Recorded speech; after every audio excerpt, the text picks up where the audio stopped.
Hej, cześć, tu Angelika Lee. Dziś opowiem Wam o moim wyjeździe na roczne stypendium do Chin, a także odpowiem na najczęściej zadawane pytania w tym temacie, także zaczynajmy! Dlaczego wyjechałam do Chin i co dał mi ten wyjazd? Nie wiem, czy wszyscy wiecie o tym, że przed wyjazdem do Chin studiowałam sinologię. Studiowałam ją przez 3 lata i w czasie mojej nauki chińskiego doszłam do takiego muru. Moje umiejętności rozumienia ze słuchu, a także mówienia nie były zbyt dobre i wiedziałam, że muszę wyjechać do Chin, żeby je poprawić. Czułam, że po prostu w Polsce nie rozwinę się aż tak bardzo, jakbym mogła to zrobić w Chinach. I patrząc na to z perspektywy czasu, uważam, że wyjazd do Chin był naprawdę świetną decyzją. Po roku przebywania w Chinach mój chiński naprawdę bardzo mocno poszedł do przodu. Mówienie, słuchanie polepszyło się bez 2 zdań. Mówiłam zdecydowanie swobodniej. Pamiętam sobie pierwszy dzień mojego przyjazdu do Chin i gdy ktoś mówił do mnie po chińsku, to było tylko i po prostu nie mogłam się wysłowić i miałam problem ze zrozumieniem. Po roku bardzo mocno się to zmieniło. Nie wspominając o wspaniałych przygodach, które przeżyłam w Chinach, poznałam naprawdę masę ludzi, masę kultur.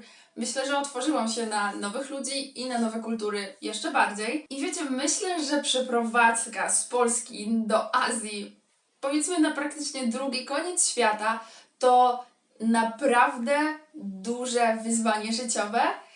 Naprawdę duża lekcja życia. A, i jeszcze zdałam HSK na poziomie 5, także super. Kiedy przyjechać do Chin i jak wygląda cały semestr? Z tego co pamiętam, my mieliśmy powiedziane, by przyjechać do Chin 5 września. Wtedy była oficjalna rejestracja i myślę, że warto przyjechać do tego terminu. Po pierwsze, potrzeba trochę czasu, by przystosować się, by przetrawić tą zmianę czasu, a po drugie jest naprawdę masa rzeczy do załatwienia. Jeśli jesteście zainteresowani taką tematyką, to tu Wam zostawiam film z takimi życiowo-formalnościowymi rzeczami, ale uważam, że warto być przed tym terminem rejestracji, żeby sobie to wszystko na spokojnie ogarnąć. A jeśli z jakiegoś powodu nie możecie przyjechać do Chin na czas, powiadomcie o tym biuro dla studentów zagranicznych. Radziłabym pisać na WeChacie, na maila, czy zadzwonić do nich przez Skype'a i powiedzieć im o tym. My mieliśmy taką sytuację, pamiętam, że ktoś spóźnił się 3 tygodnie. Myślę, że wynikało to głównie z problemów wizowych. Nie było z tym żadnego problemu, także spoko. Więc u nas rejestracja była 5 września. Ja przyjechałam przed i wszystko sobie załatwiłam. Zajęcia zaczęły się tydzień później, bo musieli jeszcze ogarnąć grupy, ludzie dojeżdżali w różnych terminach, więc z tym trochę zeszło. I semestr zaczynał się we wrześniu, kończył się pod koniec grudnia. I pod koniec grudnia mieliśmy egzaminy, także jeśli liczycie na to, że wrócicie do domu na święta, to myślę, że mała jest na to szansa. Ja zawsze mam egzaminy pod koniec grudnia, w pierwszy dzień świąt, drugi dzień świąt, zawsze są egzaminy, także od 3 lat nie byłam w domu na świętach. I od stycznia do marca jest przerwa, ferie zimowe, 2 miesiące, więc wtedy można albo sobie popodróżować, albo wrócić do kraju i za ten czas też macie płacone. My mieliśmy zapłacone za styczeń i za luty razem stypendium, także trochę więcej kasy wpada, można gdzieś pojeździć. Semestr letni zaczyna się w marcu i trwa do końca czerwca. Na końcu czerwca też są egzaminy. A wspominając o pieniądzach, to kolejne pytanie, czy pieniądze ze stypendium starczają na życie? I ja uważam, że tak. Wiecie, na pewno będzie to wyglądać zupełnie różnie w zależności od miasta, w którym jesteście. Ja byłam w Chengdu, nie mam doświadczeń z Pekinu czy z Szanghaju, ale uważam, że jeśli nie będziecie zbytnio szaleć, chodzić codziennie na drinki i pizzę, to na spokojnie Wam starczy. My w akademiku mogliśmy gotować, także na pewno jeśli chodzi o jedzenie, to trochę zaoszczędziłam. Plus właśnie akademik był opłacony, także nie musieliście już na to wydawać. To 2,5 tysiąca było tylko i wyłącznie na Wasze własne przyjemności. Więc jeśli rozplanujecie sobie odpowiednio budżet i podejdziecie do tego nie zbyt szalenie, to na pewno Wam to starczy. Pamiętajcie też o tym, że jeśli nie mieszkacie w akademiku, to przysługują Wam dodatkowe pieniądze na wynajem mieszkania i z tego co kojarzę było to 700 juanów miesięcznie. My dostawaliśmy pieniądze na konto 15 dnia każdego miesiąca, ale wiem, że to różni się w zależności od uczelni. Jaka była struktura kursu językowego? My po przyjechaniu tego 5 września do 5 września powiedziałam, że zaczynaliśmy zajęcia tydzień później, a w tym okresie mieliśmy test poziomujący. I ten test oczywiście miał podzielić nas na grupy. U mnie była akurat podstawowa, średnio zaawansowana i zaawansowana i w każdej z tej grupie były podgrupy 1, 2, 3.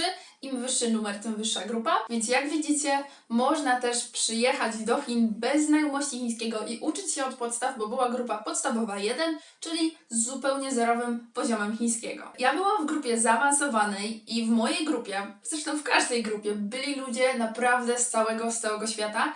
I nie tylko ci, którzy przyjechali na stypendium Konfucjusza, bo byli też ludzie z innych stypendium, byli też ludzie, którzy po prostu przyjechali i sami płacili za ten kurs językowy. Jak już wspomniałam, wszyscy byli z różnych krajów i nie każdy posługiwał się angielskim, dlatego też najczęściej mówiliśmy do siebie po chińsku i w każdej grupie było tak mniej więcej około 10 osób. Jakie miałam zajęcia? Moje zajęcia odbywały się w godzinach od 9 do 12. Potem była 2-godzinna przerwa na lunch i od 14 do 17 nigdy nie miałam zajęć wieczornych, co zdarzało mi się już na studiach magisterskich. Każde zajęcia trwały 1,5 godziny, czyli to było 45 minut, przerwa 5 minut, 45 minut i tak to wyglądało. Wszystkie zajęcia, które ja miałam na mojej uczelni, to były zajęcia obowiązkowe. Nie mieliśmy żadnych zajęć dodatkowych do wyboru, jak na przykład zajęcia do HSK, czy język biznesowy, czy dialekt syczuański, ale wiem, że na przykład już na Człandzie takie zajęcia były dodatkowe, więc to mocno różni się w zależności od uniwersytetu. Ja na poziomie zaawansowanym miałam zajęcia z kultury, to były wykłady, czytanie, to było głównie czytanie ze zrozumieniem, czyli przygotowanie do HSK 5. Zajęcia takie ogólne, czyli czytanie, słuchanie, mówienie, gramatyka, to wszystko było razem i te zajęcia były naprawdę świetne. W drugim semestrze mieliśmy je z nauczycielką, która miała naprawdę wiele lat praktyki z obcokrajowcami i wiedziała, jak z nami najlepiej postępować. Była też bardzo otwarta na nasze sugestie, więc naprawdę te zajęcia mega dużo mi dały. Bardzo się cieszę, że pani Lee bardzo szczegółowo nam tłumaczyła wszystkie zagadnienia, których nie byliśmy pewni, czy nie rozumieliśmy. Często nasze dyskusje odbiegały mocno od książki. I ostatnie zajęcia to było razem słuchanie i mówienia, czyli po prostu konwersacji. Wiecie, to są zajęcia z słuchania i z mówienia, więc jest to dość luźne. Trzymaliśmy się książki, którą mieliśmy, po to, by mieć jakieś tematy do rozmów, ale nauczyciele też bardzo sami starali się, często przygotowali nam prezentacje, czy jakieś luźne debaty, luźne rozmowy. Często też były pytania o nasz kraj, mieliśmy coś przygotować, każdy o swoim kraju. Praktycznie na każdych zajęciach było przedstawcie swój kraj i takie porównanie. W sensie, ja wiem, że to jest może fajne ogólnie, by dowiedzieć się czegoś o innym kraju, ale jeśli masz to na każdych zajęciach raz w semestrze do zrobienia, to już jest trochę za dużo. Wszystkie zajęcia mieliśmy prowadzone tylko i wyłącznie po chińsku i wiem, że na poziomie podstawowym, w sensie w tych grupach podstawowych, moi nauczyciele również starali się mówić tylko i wyłącznie po chińsku. Tak jak już wspomniałam, nie mieliśmy zajęć typowo przygotowujących nas do HSK 5, ale trafiła nam się naprawdę świetna kadra nauczycieli, którzy byli otwarci na nasze propozycje i sugestie i wiedzieli, że musimy zdać HSK 5, więc w czasie normalnych zajęć często wprowadzali nam treści z HSK 5, tak byśmy jak najlepiej przygotowali się do tego egzaminu. Jakie mieliśmy książki? Mieliśmy 2 serie książek. Do mówienia, słuchania i tych zajęć ogólnych mieliśmy książki z serii Chenggong Zhilu, czyli Road to Success, a do czytania mieliśmy książki z serii Fajian Hanyu, czyli Developing Chinese. I szczerze, tej książki do czytania bardzo nie lubiłam, ale myślę, że jedynym powodem ku temu było to, że ona była po prostu dla mnie na tamten czas za trudna. Jeśli chodzi o tą drugą serię, czyli Road to Success, uważam, że były naprawdę świetne te książki. Niezbyt wymyślne, niezbyt trudne. Słownictwo w nich zawarte było takie bardziej życiowe, niezbyt literackie, niezbyt skomplikowane, tylko coś, co naprawdę mogliśmy wykorzystać w życiu. Myślę, że gramatyka też była tam bardzo przystępnie wytłumaczona.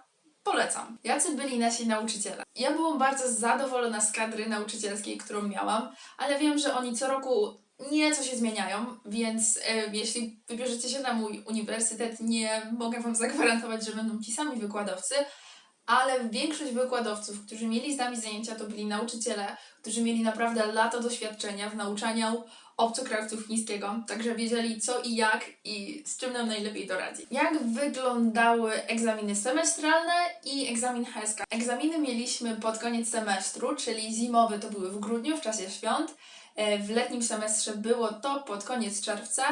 I powiem Wam, że nie były trudne. Jeśli nauczyło się tego, co było w książce, to bez problemu się zdało.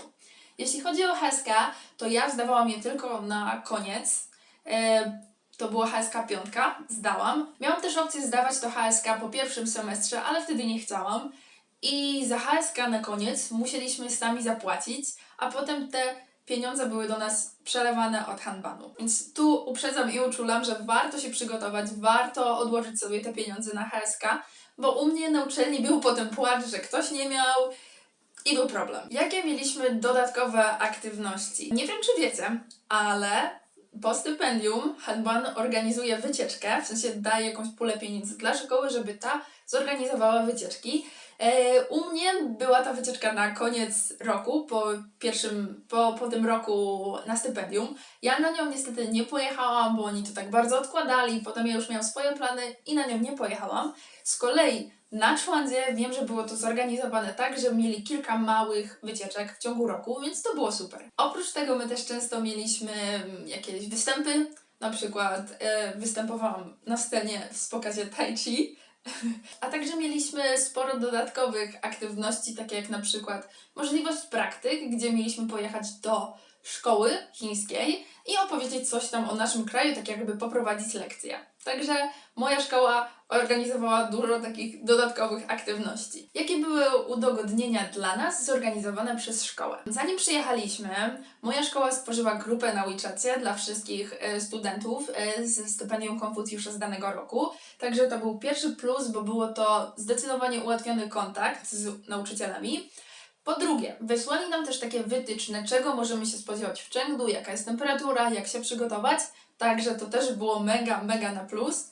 Na tej grupie mieliśmy im też dać znać, kiedy przyjeżdżamy, więc zorganizowali nam transport z lotniska do akademika, za co jestem mega wdzięczna, ale trochę się bałam siadając do tej taksówki. A po czwarte, zorganizowali nam pomoc chińskich studentów, którzy pomogli nam poogarniać podstawowe rzeczy tuż po naszym przyjeździe. Oczywiście w tym filmie podzieliłam się tylko moimi doświadczeniami z wyjazdu na stypendium do Chengdu, ale na grupie Stypendia Wyjazdy do Chin na Facebooku jest osobny post, takie podsumowanie różnych uczelni, więc jeśli jesteście zainteresowani, jak wygląda to na innych uczelniach, poszukajcie sobie tego na grupie. Po więcej informacji odsyłam Was na stronę Instytutu Konfucjusza, a także na kanał HoHo. A jeśli chcecie wiedzieć więcej o formalnościach na stypendium i życiu w akademiku, to odsyłam Was do moich filmów, które pojawią się tu. Oczywiście przypominam również o możliwości subskrybowania kanału, do czego gorąco zachęcam. Widzimy się w kolejnym. Pa!